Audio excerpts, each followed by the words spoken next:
بسا اوقات بہت سی محنتوں کا نتیجہ انسان دیکھتا ہے کہ ضائع چلا گیا، میں نے 10 سال محنت کی، حاصل کوئی نہیں۔ یہ ثمرات کیا ہیں؟ محنتوں کے ثمرات کا ضیاع۔ کوشش آپ نے کی، قسمت کی خوبی دیکھی ہے، ٹوٹی کہاں کمن، 2-4 ہاتھ جب کے لبے بام رہے۔ Be prepared. ایک شاعر کے یہ اشعار ہیں، وہ کمیونسٹ تھا، میں نام بھی نہیں لیتا، لیکن یہ کہ یہ اسی انقلابی، چونکہ ان کا بھی ایک انقلابی نظریہ ہے، انقلابی عمل میں یہ سارے مراحل آتے ہیں۔ کوئی سیٹ بیک آیا فرض کیجئے، کوئی ناکامی ہو گئی، تو اپنے ساتھیوں کو دل بندھانے کے لیے یہ فصل امیدوں کی ہمدم اس بار بھی غارت جائے گی، سب محنت صبحوں شاموں کی اب کے بھی اکارت جائے گی۔ میرے نبی کے ثمرات کا جو لفظ یہاں آیا ہے، وَنَقْصٍ مِّنَ الْأَمْوَالِ وَالْأَنفُسِ وَالثَّمَرَاتِ، سب محنت صبحوں شاموں کی اب کے بھی اکارت جائے گی۔ دھرتی کے کونوں کھدروں میں پھر اپنے لہو کی کھاد بھرو، پھر مٹی سینچو اشکوں سے، پھر اگلی رت کی فکر کرو، پھر اگلی رت کی فکر کرو، جب پھر ایک بار اجڑنا ہے۔ ایک فصل پکی تو بھر پایا، تب تک تو یہی کچھ کرنا ہے۔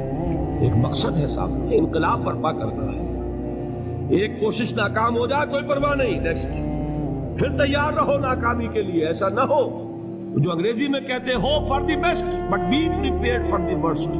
ایسا نہ ہو کہ دوسری مرتبہ ناکام ہو کے بددل ہو جاؤ، تمہاری ہمتیں جواب دے جائیں۔ نہیں، پہلے سے تیار رہو کہ دوسری مرتبہ بھی ناکامی آئے تو آئے، لیکن جب تک کہ کامیابی حاصل نہیں ہوتی ہمیں یہ کام کیے تھے۔ دیکھیے سیرت میں آیا کہ نہیں یہ واقعہ؟ بدر میں مسلمانوں کو فتح ہوئی تو احد میں زخم پہنچی کہ نہیں؟ 70 صحابہ شہید ہوئے کہ نہیں؟ اگر ان کی ہمتیں جواب دے جاتی تو گاڑی کیسے چلتی آگے؟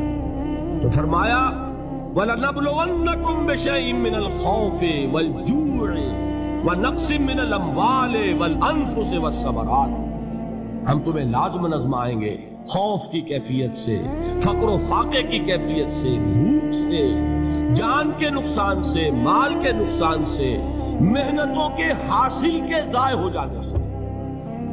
وَبَشِّرِ الصَّابِرِينَ، اور اے نبی بشارت دیجئے صبر کرنے والوں، الَّذِينَ إِذَا أَصَابَتْهُمْ مُصِيبَةٌ، وہ کہ جب ان پر کوئی تکلیف آئے، کوئی مصیبت آئے، کوئی آزمائش آئے، قَالُوا إِنَّا لِلَّهِ وَإِنَّا إِلَيْهِ رَاجِعُونَ، وہ یہ کہیں کہ ہم اللہ ہی کے ہیں، اللہ ہی کی طرف لوٹ جانا ہے۔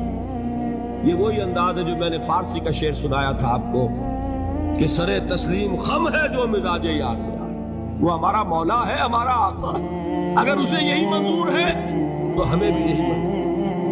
میں نے تسلیم و رضا کی بات کی تھی نا، آپ کو کچھ شعر سنائے تھے، ایک شعر اور سنیے، اور یہ کس کا ہے؟ محمد علی جوہر کا۔ ایک مرتبہ جیل گئے، ان کی ایک بیٹی جوان بیمار ہوئی، فوت ہو گئی، باہر چھوڑا انگریز نے، جاؤ بھائی دفن کر دو بیٹی۔ دوسری مرتبہ جیل گئے، دوسری جوان بیٹی اسی مرض میں مبتلا ہوئی۔ اب یہ جیل میں ہے، خبر پہنچی کہ دوسری بیٹی کے اوپر بھی اسی مرض کا حملہ ہوا۔ ایک نظم لکھی ہے جس کا آخری شعر یہ ہے، تیری صحت ہمیں منظور ہے لیکن اس کو نہیں منظور تو پھر ہم کو بھی منظور نہیں۔ یہ ہے، جب تک یہ کیفیت نہ ہو اس میدان میں آدمی ثابت قدم نہیں رہ سکتا کہ میرے رب کو اگر یہ منظور ہے تو یہی مجھے منظور ہے، اور تیری صحت ہمیں چاہیے تو ضرور، لیکن ہمارے رب کو منظور نہیں تو ہمیں بھی منظور۔ راضی برضائے رب۔ وَبَشِّرِ الصَّابِرِينَ الَّذِينَ إِذَا أَصَابَتْهُمْ مُصِيبَةٌ قَالُوا إِنَّا لِلَّهِ وَإِنَّا إِلَيْهِ رَاجِعُونَ، نہ شود نصیب دشمن کے شود ہلاک تیغت، سر دوستہ سلامت کے تو خنجر آزاد۔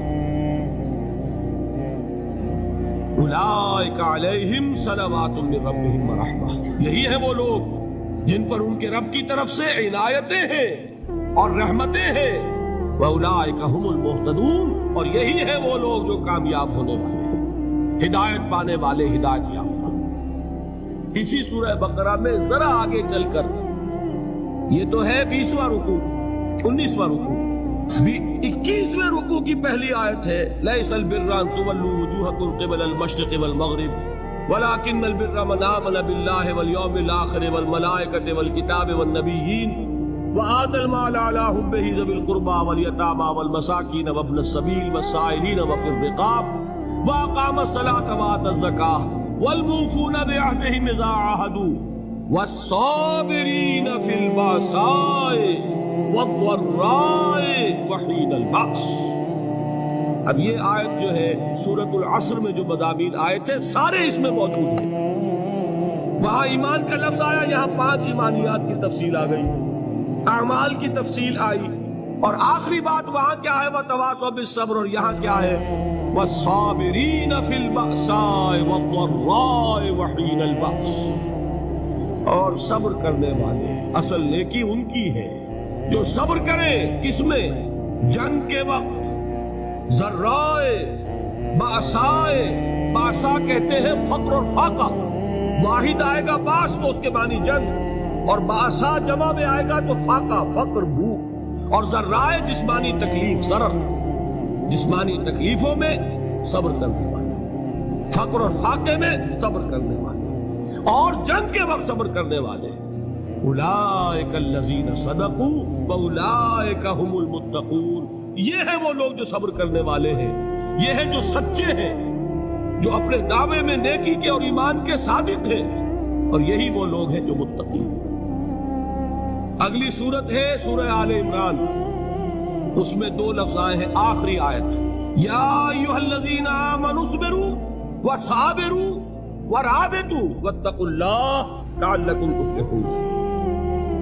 دیکھیے یہاں صبر اور صابر جو تعلق جہد اور جہاد کا ہے وہی ہے صبر اور مصابرت. صبر ایک طرفہ عمل ہے، آپ جھیل رہے ہیں، برداشت کر رہے ہیں. صبر علی المعصیہ، صبر علی الطاعہ، صبر علی الابتلاء، یہ سب کیا ہے؟ صبر. اور مصابرت کیا ہے؟ صبر کا صبر سے مقابلہ.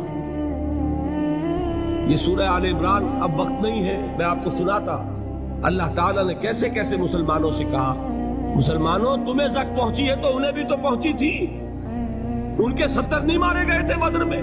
ان کے حوصلے جو ہیں وہ تو پست نہیں ہوئے، وہ اگلے سال آ گئے تم پر چڑھائی کر کے. تم کیوں اتنا برا مان رہے ہو؟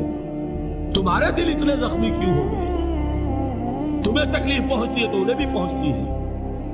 اپنی غیرت جو ہے ہمیں ذرا اس کا جائزہ لینا چاہیے.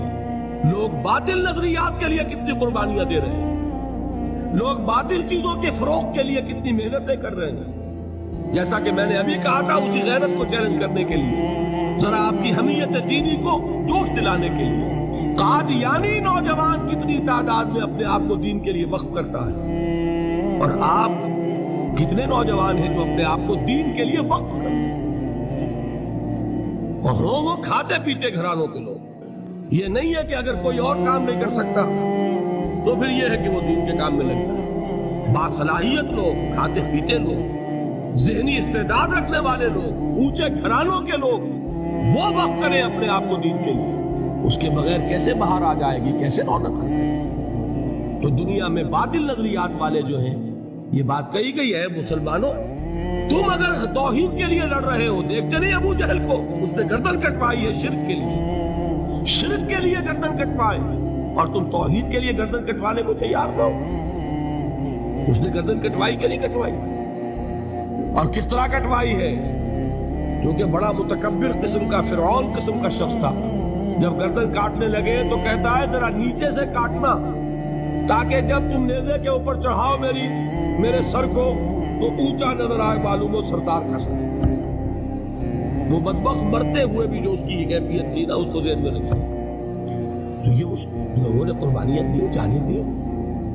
تو فرمایا اگر تم ان سے زیادہ قربانی نہیں دو گے، یہ نوٹ کر لیجیے، مجرد اگر حق کو غالب کرنا اللہ کے ذمے ہو تو آنے واحد میں غالب کر دے گا، تمہیں تکلیف ہی دینے کی ضرورت نہیں. سمجھ رہے؟ کیا اللہ کے مقابلے میں کوئی باطل کی طاقت ٹھہر سکتی ہے؟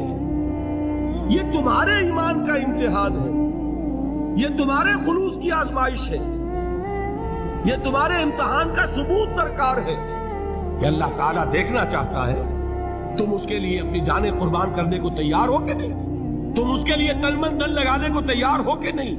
اور یہ جان لو کہ اگر کفار اور مشرکین اور ملحدین اور باطل نظریات والے وہ جو کچھ قربانیاں اپنے باطل نظریات کے لیے دے رہے ہیں